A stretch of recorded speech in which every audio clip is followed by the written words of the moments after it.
saya paling senang baca Mazmur waktu itu buat menguatkan karena itu Bacanya. janji-janji Tuhan dan saya cuman bisa tuh nanti Alkitab tuh saya angkat terus saya bilang ini kan janjimu adalah ya dan amin. Waktu saya memulai akhirnya membuka praktek sendiri di sini ya cuman modal dengkul gitu, dengkul untuk menangis dan berdoa.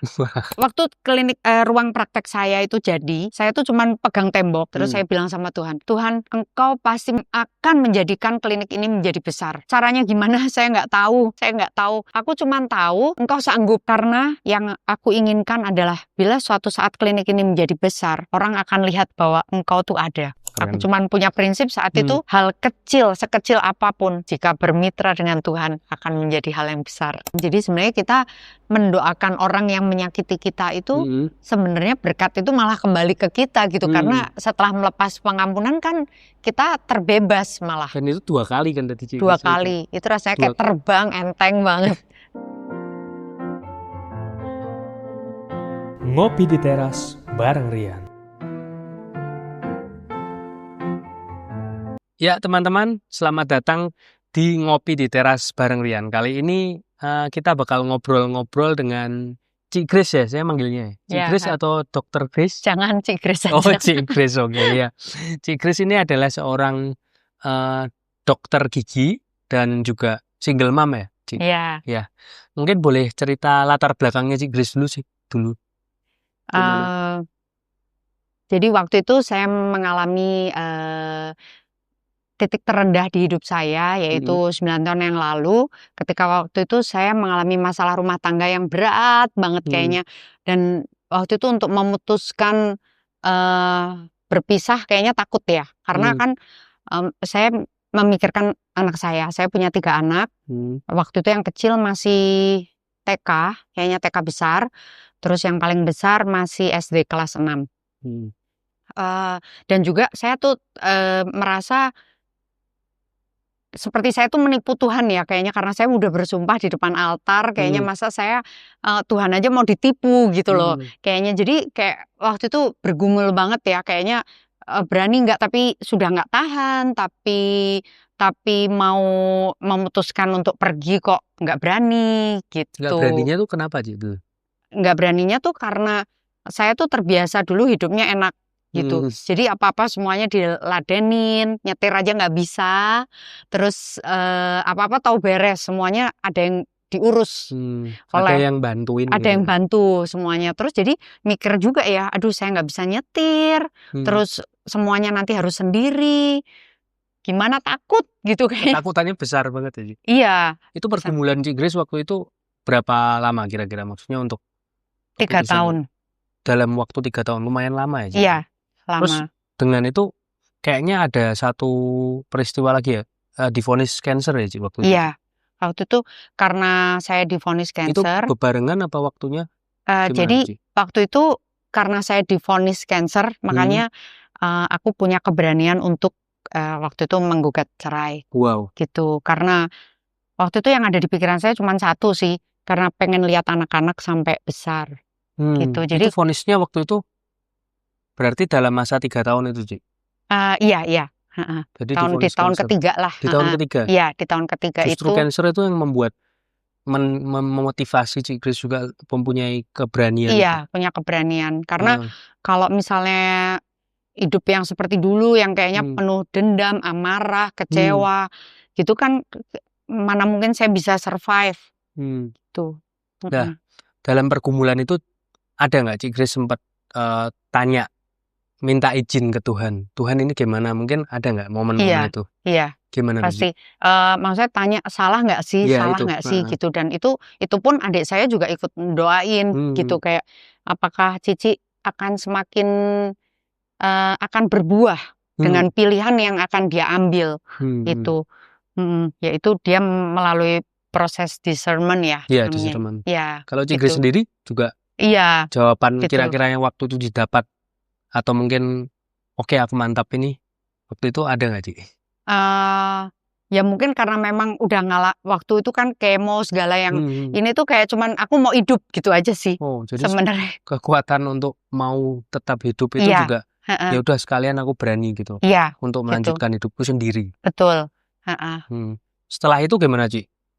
Terbiasa hidup enak mungkin terbiasa semua ada ya, ibaratnya semua ada. Terus mendadak kayak harus berjuang sendiri tuh gimana tuh, Hmm, Ci?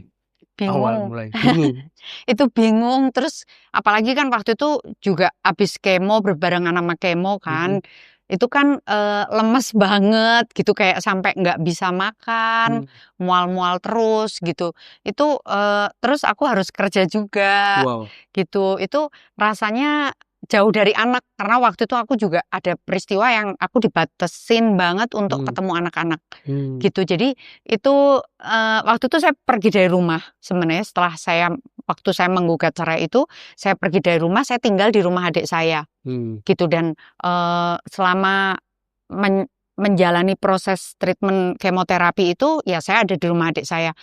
Saya lihat anak-anak sering dihalang-halangi, tapi ya saya tetap berusaha ya buat tetap bisa ketemu anak-anak setiap Hmm. hari walaupun cuma sebentar Wah, gitu.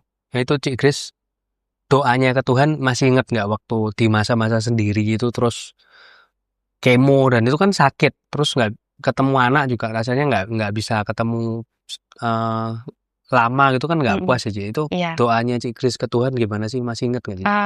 Waktu itu saya memang rajin banget baca Alkitab Hmm. gitu. Dan saya paling senang baca Mazmur waktu itu karena Oh, buat buat menguatkan menguatkan karena itu bacanya. janji-janji Tuhan. Dan Hmm. saya cuman bisa tuh nanti Alkitab tuh saya angkat terus saya bilang ini kan janjimu adalah ya dan amin Oh, gitu. jadi ketika baca Alkitab diangkat kayak Iya, kayak kalau Romo habis baca itu. iya.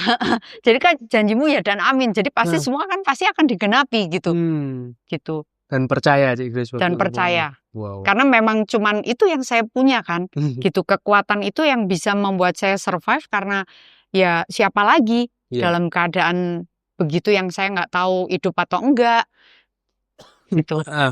Tadi off the record juga kan Cik Grace cerita ketika keluar dari rumah itu Cik Grace cuma membawa satu kotak keramat Iya.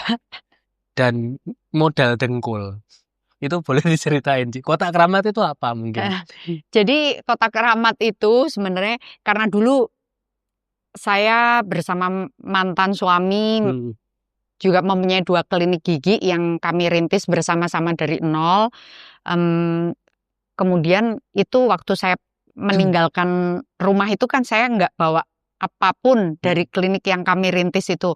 Jadi itu cuma saya bawa satu kotak yang isinya itu tang orto, karena saya tuh pekerjaannya adalah merawat kawat gigi. Jadi Iya. cuman itu yang saya bawa satu kotak itu.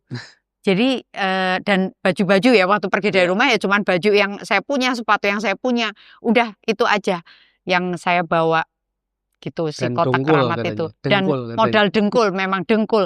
Itu waktu saya memulai akhirnya membuka praktek sendiri di sini ya cuman modal dengkul gitu. Dengkul untuk menangis dan berdoa.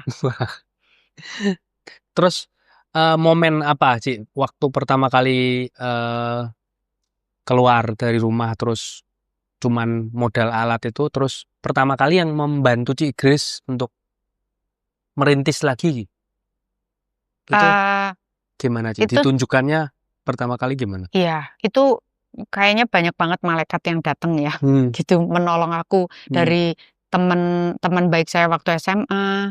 Itu bantu nyariin rumah kontrakan waktu itu, terus adik saya juga bantu, terus ada teman saya yang interior designer dia bantu mendesain klinik saya Hmm. sampai jadi kliniknya itu cantik banget sebenarnya gitu. Jadi semua itu tangan-tangan yaitu malaikat yang dikirimkan Tuhan. Ada nggak peristiwa yang Cik Grace mungkin masih ingat sampai sekarang yang itu benar-benar nggak masuk akal sampai oh ya ini Tuhan ini yang paling terkesan waktu itu? Yang karena banyak banget ya Iya. Rian ya. Banyak Itu yang tuh nggak masuk akal berarti ini, Cik. banyak yang nggak masuk akal banget gitu. Mungkin yang paling terkesan Cik.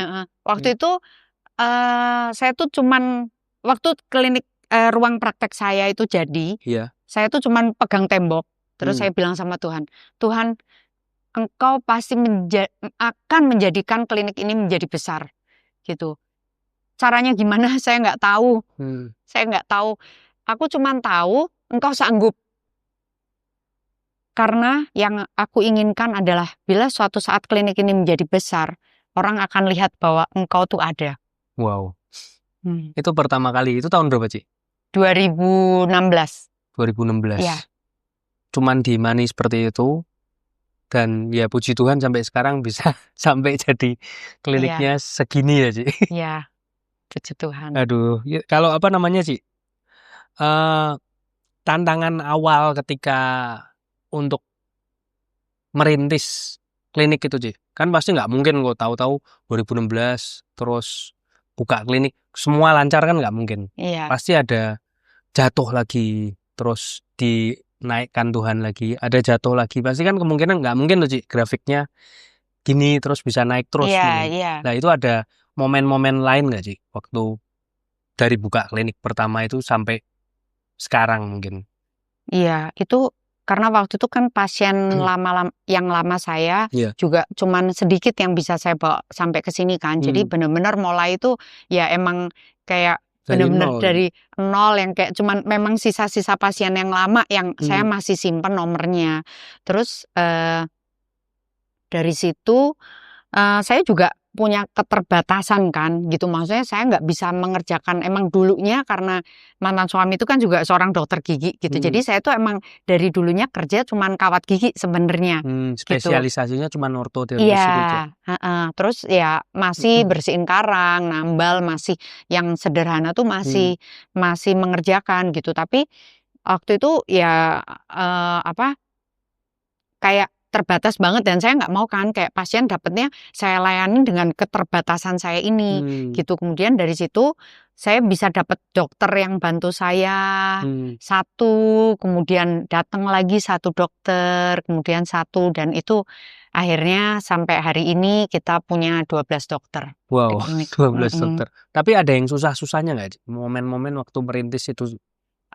Susahnya tuh karena waktu itu kan waktu abis kemo segala kan saya juga ngalamin kayak lemes banget. Sampai berapa gitu. tahun sih masa-masa setelah kemo itu, Ci, kalau inget, Ci? Itu 1,5 tahun total perawatan treatment Dulu saya. Dulu Ci itu cancernya cancer apa ya? Breast cancer. Breast cancer juga. Jadi 1,5 tahun selama kemo itu? Ya, tapi waktu itu juga seperti saya harus radioterapi gitu. Itu radioterapi saya kan treatmentnya di Singapura. Jadi itu waktu radioterapi itu Jumat sore saya sampai ke Jakarta. Saya langsung dari airport tuh saya praktek Jumat, Sabtu, Minggu. Padahal lemes ya itu.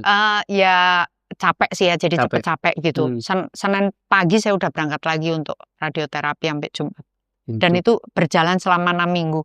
Gini, staminanya itu juga. Dan itu kayaknya nggak masuk akal kalau tanpa bantuan Tuhan sih. Nggak masuk akal. Rasanya gimana, Ci? Perasaannya, Ci Grace waktu itu?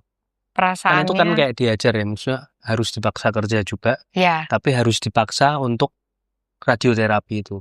Iya. Perasaannya, Ci Grace waktu itu gimana? Perasaannya cuman saya tuh merasanya kayak bersama Tuhan pokoknya aku sanggup. Aku pasti bisa melangkah. Karena kalau aku nggak sanggup, Tuhan gendong aku. Pernah nggak sempat kayak ada masa-masa down? Karena kan kalau sakit itu kan capek ya, Ci. Iya. Maksudnya badannya nggak enak posisi, terus harus tetap kerja. Itu pernah nggak ada down ya? Terus Tuhan aku capek, Tuhan aku tak berhenti atau gimana gitu? Iya, beberapa kali pasti kayak gitu. Jadi saya di doa saya tuh selalu ngomong, Tuhan, saya udah angkat tangan. Sekarang waktunya Engkau turun tangan. Jadi pokoknya tapi tetap pasrah ya doanya. Iya, pasrah. Nggak sampai kayak marah sama Tuhan gitu. Enggak pernah. Enggak pernah. Ya puji Tuhan. Ya, puji Tuhan. Nah, terus 1,5 tahun itu, Ci. Iya. Dijalani dengan seperti itu terus. Setelah membaik keadaannya pulih itu pulih 100%. Iya, pulih 100%. Dan itu mujizat dari Tuhan juga. Pastinya. Pastinya. Saat itu, Ci, pasti kan waktu itu Ci Grace juga baca kitab sucinya banyak juga. Ayat yang selain Mazmur ya. Mazmur itu kan waktu awal-awal di down itu ya. Ketika masa-masa pengobatan itu ayat yang paling nempel buat Ci Grace sendiri apa? Yeremia 29 ayat 11. Jadi itu Heeh. rancangan-rancangan yang kuberikan padamu adalah rancangan damai sejahtera, bukan rancangan kecelakaan. Itu yang saya pegang. Walaupun Mm-mm. rancangannya tampak acak dan Iya, kayaknya nggak berbentuk terus menyakitkan mungkin di iya, awal, tapi itu rancangan keselamatan. Wah, betul. keren sih.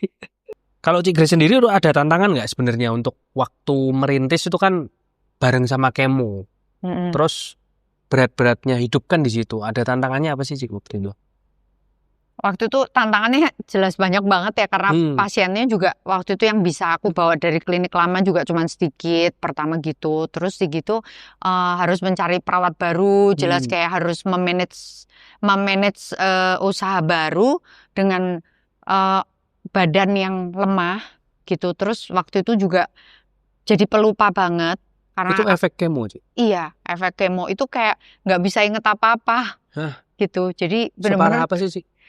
ya bener-bener parahnya tuh kayak misalnya dari Iya. kamar mau ke kulkas ambil apa gitu, Ambil air gitu. ambil apa ya, pokoknya begitu sampai di depan kulkas diliatin juga nggak ada yang inget, ngeblank bener-bener nggak ada yang inget nih apa, sampai aku bisa kehilangan paspor, kehilangan uang udah ditaruh di mana juga nggak inget, semuanya nggak ada yang inget.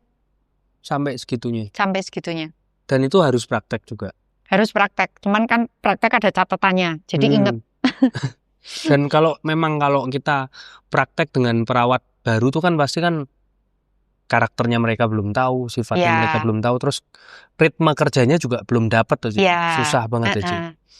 Terus di masa-masa itu bisa terlewati dengan sampai akhirnya posisi sekarang itu ya, Ci. Nah, tadi kan itu sudut pandangnya dari Cik Grace semua. Sekarang saya juga penasaran sih, kan Cik Grace ada 3 anak ya. Jadi sudut pandang ketika Cik Grace setelah berpisah itu kan bertiga itu, mereka kalau sama Cik Grace gimana perasaannya itu? Pandangan mereka. Iya, anak-anak waktu itu kan sempat kayak nggak, kayak malah karena di brainwash itu mereka jadi kayak benci sama saya. Tapi yang sebenarnya yang paling menyedihkan dan paling membuat saya down banget itu waktu anak saya yang gede bilang, aku nggak percaya sama Tuhan. Tuhan tuh nggak ada karena mama orang yang baik, orang yang rajin berdoa juga, tapi mama kena cancer dan juga digituin sama papa katanya gitu. Jadi Tuhan tuh kemana? Nggak bantuin mama juga. Gitu. Terus perasaan Cik Grace sendiri waktu anak yang pertama itu bilang seperti itu gimana, Cik? Sebagai ibu. Iya, itu kayak gagal banget jadi ibu. Merasa gagal banget. Terus gimana, Cik, waktu Cik Grace caranya untuk membuktikan ke anak sebenarnya? Jadi waktu itu saya cuman bisa berdoa. Dan malam itu setelah dia ngomong kayak gitu, saya tuh buka Alkitab, dan Alkitabnya itu tentang Musa mengeluarkan budak-budak itu pulang balik ke Israel gitu dari Mesir. Dan sebenarnya kan waktu itu Firaun juga nggak mau mengejar Musa, tapi Tuhan mengubahkan hati Firaun, mengeraskan hati Firaun, dan akhirnya mengejar. Pasukannya mengejar Musa dan akhirnya mati semua gitu. Di situ saya bilang, lah kalau Tuhan aja bisa, hati raja yang kejam aja bisa Tuhan rubahkan, masa hati anak saya Tuhan nggak bisa? Berimannya seperti itu, Ci. Itu bukannya random gitu aja, Ci. Iya. Dan kerasa banget, oh ini memang buat aku ayat ini. Iya. Setelah itu gimana, Ci? Dalam prosesnya? Dalam prosesnya, jadi saya punya prinsip, udah saya melakukan bagian saya aja. Melakukan bagian saya aja, jadi ibu yang tetap merhatiin anak-anak, walaupun mereka tinggal sama papanya ya waktu itu. Tetap merhatiin, mendoakan, gak habis, dan walaupun kayaknya yang dilihat itu kayaknya, ya ampun anak-anak aja menghindar banget dari saya tuh, yang anak-anak yang gede gitu. Tapi ya udah melangkah aja yang bener. Cik Grace sakit hatinya lama nggak sih? Itu kan pasti ya, hati ibu mana pasti hancur lah kalau anaknya membenci.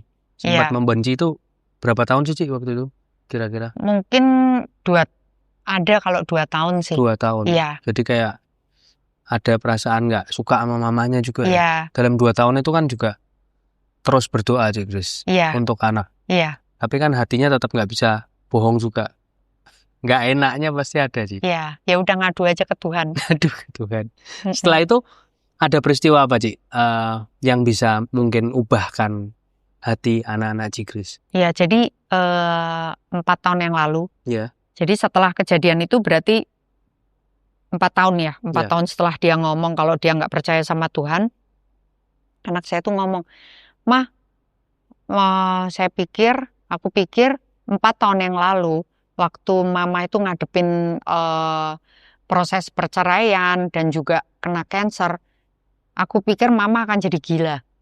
Gitu. Tapi sampai hari ini, mama bukan cuma survive, tapi mama bisa hebat seperti hari ini.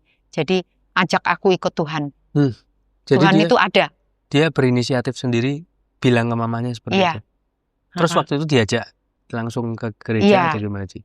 Ke gereja, mulai dia kadang-kadang ya dia ke gereja sendiri. Iya. Sayangnya bisa ke gereja sendiri, bisa pokoknya dia malah suka nguliain saya.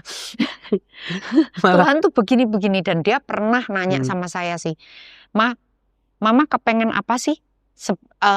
Sebagai mama tuh kepengen anaknya seperti apa? Oh, jadi sempat ada dialog tanya, Iya. pengen anaknya seperti apa? Terus saya cuman jawab, Mama cuman pengen kamu ikut Tuhan. Udah. Terus dia bilang, iya ya Ma, kalau ikut Tuhan itu udah komplit. Semuanya bisa, rezeki pasti dikasih, keselamatan pasti dikasih. Tuh. Apakah Cik Grace sempat tanya juga ke anak Cik Grace yang pertama itu? Ada peristiwa apa sih kok nggak ada angin, nggak ada petir, tahu-tahu ngomong gitu ke mamahnya? Iya, dia lihat dari saya merintis praktek yang membawa si kotak hijau keramat itu, sampai akhirnya saya bisa punya klinik dengan yang cukup besar. Lah itu dia lihat, memang dari klinik saya itu dia ngelihat kalau Tuhan itu bekerja. Yang ketika Cik Grace pegang tembok itu, diimani itu, juga memang iman itu mau Cik Grace sampaikan ke anaknya Cik Grace yang utama ya sebenarnya berarti. Faith room itu diimani untuk anak Cik Grace dan untuk orang-orang di sana bahwa Tuhan bisa pulihkan, bisa angkat kembali orang-orang di titik terendahnya itu. Iya, betul. Wah, keren. Aku cuma punya prinsip saat itu, hal kecil, sekecil apapun, jika bermitra dengan Tuhan akan menjadi hal yang besar. Hal sekecil apapun jika bermitra dengan Tuhan akan jadi hal yang besar. Wah, keren banget sih, Ci. Seperti Daud waktu melawan Goliat. Iya. Itu kan cuma batu 3 kecil, tapi bisa bunuh raksasa. Nggak masuk akal sih. Kalau tanpa Tuhan, ya nggak akan masuk akal. Tapi ternyata kalau ada Tuhan di baliknya itu, ya semua yang nggak mungkin pasti bisa jadi mungkin. Betul. Terus Cik Grace juga sempat ada masa-masa ya waktu itu ketika, oh ya tadi kita ulangin lagi dikit, Cik Grace ini kan seorang satu-satunya anak perempuan dari papinya ya. Iya. Terus satu-satunya cucu perempuan juga dari pihak papinya. Itu kan berarti kan disayang banget ya Cik. Jadi kayak dimanja banget lah itu ya, karena satu-satunya cewek. Nah terus ada momen ketika papinya Cik Grace pertama kali berpulang itu. Iya. Itu momennya buat Cik Grace gimana itu? Wah, itu kayaknya sayap saya tuh kayak patah. Kayak selama ini kan ngadunya, jadi sebenarnya mami saya juga masih hidup, tapi mami tuh udah 20 tahun kena Alzheimer. Oh, lupa. Iya, jadi 15 tahun tuh mami udah saat itu udah nggak ingat sama saya juga, gitu. Terus akhirnya saya kan emang jadi deket banget sama papi kan setelah di mami masa-masa sakit. 20 tahun itu. Iya, gitu kan, semakin deket gitu. Dan waktu saya ngalamin masalah rumah tangga juga ngadunya ke papi, gitu. Semua pokoknya ya papi juga kadang masih bantu saya secara finansial juga, gitu. Dan waktu itu kayak waktu papi nggak ada tuh bener-bener sayapnya tuh kayak patah bener-bener deh, hancur bener-bener kayak aku sempet nanya sama Tuhan waktu itu kayak, Tuhan, aku cuman punya papi loh sekarang ini, kok diambil juga? Padahal aku udah ikhlasin loh semuanya, Semuanya udah diikhlas. semuanya aku udah ikhlasin loh, kok aku cuman punya papi gitu. Papi juga waktu itu sakit nggak lama ya, cuman 1/2 tahun. Jadi Gitu. termasuknya kayak dadakan juga ya, Iya. agak dadakan. Iya, seminggu sebelumnya aja papi tuh masih sehat, masih nelponin, masih nggak kenapa-kenapa gitu. Jadi itu berat banget lah buat aku. Jadi selama 3 tahun dari papi nggak ada, itu nggak ada 1 hari pun yang aku tuh nggak nangis. Tiap hari selama 3 Tiap tahun. hari. Dan aku tanya sama Tuhan tuh sampai akhirnya aku mendapat jawaban sih, gitu. Tiap hari dalam 3 tahun itu tanya terus sama Tuhan. Iya. Pertanyaannya terus. apa waktu itu? Ya pertanyaannya kenapa papi diambil gitu, aku cuma punya dia. Dan akhirnya Tuhan tuh naruh di hatiku bahwa ya memang kamu harus bersandarnya sama aku. Cuman aku yang bisa kamu, karena akulah kekekalan itu. Wah, dijawab Tuhan seperti itu. Iya. Dan itu bisa kayak apa? Menenangkan sekali langsung, Ci. Iya. Wah. Gitu. Ya puji Tuhan sih. Ya memang fase-fase kalau sama orang yang disayang kan pasti grievingnya tuh lama ya, Ci. Iya. Tapi memang kalau Ci Grace sendiri juga tanya terus ke Tuhan juga. 3 tahun tuh lama, Ci. Sebenarnya kalau untuk apa namanya, untuk menangis tiap hari, terus bersedih tiap hari. Saat itu ada firman tertentu nggak, Ci? Waktu Cik Grace tanya soal papinya itu, atau ayat-ayat tertentu yang nyantol? Yang nyantol adalah ayat dari, aku lupa ya itu ayatnya, tapi pencobaan-pencobaan yang kamu alami adalah pencobaan yang biasa. Jadi waktu itu juga biasa ya. Sebelumnya kan juga Cik Grace sempat cerita kalau dulu Cik Grace termasuk orang yang jarang bersyukur atau susah bersyukur ya. Itu gimana tuh? Udah bukan cuman jarang bersyukur, tapi suka komplain. Jadi kayaknya miskomplain ya kalau dulu ya. Apa juga bangun tidur panas, terus kayak udah aduh pagi-pagi udah panas sih gitu. Nanti kalau hujan, pagi-pagi hujan kan jadi malas kerja. Pokoknya gitu, semuanya mengeluh terus sukanya. Terus dari kejadian yang kemarin menimpa Cik Grace itu bisa membuat Cik Grace bersyukur. Itu berubah banget karena aku dikasih nafas saja udah bersyukur ya, bisa bangun, bisa bangun pagi aja kayak aku masih hidup. Dan itu tadi kan ada cerita tentang oven loh, Ci, boleh diceritain dong? Iya. Jadi waktu saya masuk ke rumah ini, yang rumah kontrakan itu pertama kali kan rumahnya kan kosong ya, cuman ya memang fully furnished, ada sofa semua, tapi kayak standar gitu lah, Ci. Iya, tapi kan nggak punya apa-apa ya, nggak punya oven, nggak punya yang nggak punya peralatan lah gitu, cuman sendok, piring, gelas gitu. Terus kayak gitu, suatu hari tuh aku sampai ngelihat oven yang padahal oven kecil doang waktu itu yang aku beli, itu aja kayak bisa bersyukur punya oven kecil loh, padahal kayak rumahku udah ada ovennya gitu. Kayak bener-bener mensyukuri banget sih. Iya. Dari hal-hal kecil itu ya. Iya. Itu titik baliknya pertama kali jadi pernah bersyukur tuh dari situ. Iya, dari hidup pertama lah, bisa dari dihidupkan sama Tuhan gitu. Maksudnya aku sembuh dari cancer, yaitu aku bersyukur di situ. Terus kemudian bisa mensyukuri semua hal, kayak pasien yang dulu kan pasiennya yang bisa aku bawa dari klinik lama cuman sedikit, sampai akhirnya tuh kayak ini pasien masih setia loh sama aku. Itu pun aku syukuri banget. Wow, keren. Nah, Cik Grace sendiri pasca berpisah itu sekarang perasaan Cik Grace sendiri sudah bisa melepas pengampunan belum sih? Sudah, akhirnya setelah mungkin 2 tahun ya setelah berpisah itu. Tapi memang nggak mudah loh proses untuk mengampuni itu. Aku sebagai manusia kayaknya nggak mampu deh mengampuni gitu setelah disakiti yang sedemikian ini ya, kayak ini banget gitu. Terus tapi aku minta Roh Kudus terus untuk kayak bantu aku untuk aku bisa melepaskan pengampunan. Dan akhirnya Aku setelah kejadian itu ya 2 tahun Hmm. setelah berpisah akhirnya aku bisa mengampuni. Bisa mengampuni. Iya. Wow, keren ya Ci. Dan itu waktu bisa melepas pengampunan itu kan tadi ada cerita dikit merasa waktu didoain loh Ci. Iya. Itu tandanya kan di situ ya Ci kalau nggak salah. Iya. Waktu didoain luka batin ya Ci. Iya. Waktu penyembuhan luka batin itu akhirnya rasanya emang plong. Jadi sebenarnya kita mendoakan orang yang menyakiti kita itu sebenarnya berkat itu malah kembali ke kita gitu. Karena setelah melepas pengampunan kan kita terbebas malah. Dan itu 2 kali kan tadi Ci. 2 kali. Itu rasanya kayak terbang, enteng banget. Jadi lepas pengampunan tuh ternyata buat Cik Grace rasanya seperti terbang itu. Iya. Jadi waktu itu gimana Ci? Boleh diceritain dikit Ci? Yang masalah yang didoain itu.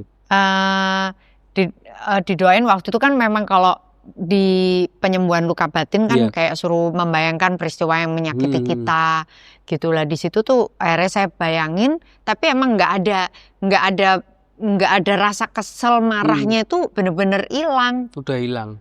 Bener-bener hilang. Enteng banget. Terus ngetesnya di luka batin yang kedua gitu lagi. Iya, itu gitu lagi gitu. Berarti Dan ya. mungkin kok kayak ngelihat muka mantan suami juga udah nggak kesel. Oh udah, jadi udah ketemu tuh ya udah bukan biasa. Gondok gitu. Iya, udah nggak. Udah biasa, berarti memang ya itu udah pengampunan sudah diberikan sama Tuhan. Iya, buat puji Tuhan. Ya, puji Tuhan. Cik Grace ada pesan-pesan nggak buat teman-teman yang mungkin masih dalam pergumulan, terus mungkin masih berada di kesulitan hidup, kesulitan hidup. Cik Grace ada pesan nggak buat teman-teman yang nonton? Walaupun mungkin kita ada di satu titik yang kayaknya gelap gitu, seperti berjalan di gua, tetap aja jalanin dengan sebaik mungkin. Jalan itu harus cuman bisa melangkah 1 langkah ya, melangkah aja 1 langkah. Tapi percaya bahwa Tuhan itu terang dan Tuhan tuh udah menunggu di sana. Di ujung sana. Di ujung sana. Oke, gitu aja. Thank you banget waktunya Cik Grace, kita bisa ketemu di sini. Aku juga sama Olive sama Padme. Puji Tuhan sih bisa sharing sama Cik Grace. Merasa terberkati banget. Memang Tuhan berikan waktu untuk kita buat sharing gitu aja. Terima kasih juga Rian. Dan mungkin ada yang mau ditampilkan di sini kliniknya Cik Grace atau di mana itu, mungkin bisa nanti tak tampilin juga di podcast. Iya. Alamatnya di mana sih? Apa Instagramnya apa Cik? Iya, ADC Smile. ADC Smile itu di BSD ya Cik? Di BSD City. Jadi teman-teman mungkin yang ada problem gigi, apalagi ortodontis ya Cik? Semua ya Cik? Iya, semua ada sih. One stop ada shopping. One stop klinik. Itu bisa ADC Smile. Ya. Sebenarnya namanya Aesthetic Dental Care, cuman kan susah ya, jadi ya udah. Instagramnya ADC Smile. Itu aja. Thank you teman-teman buat yang nonton ini. Boleh like, subscribe, komen dan share. Apalagi kalau kamu kenal dengan Cik Grace ini. Gitu aja. Thank you. Ya, terima kasih.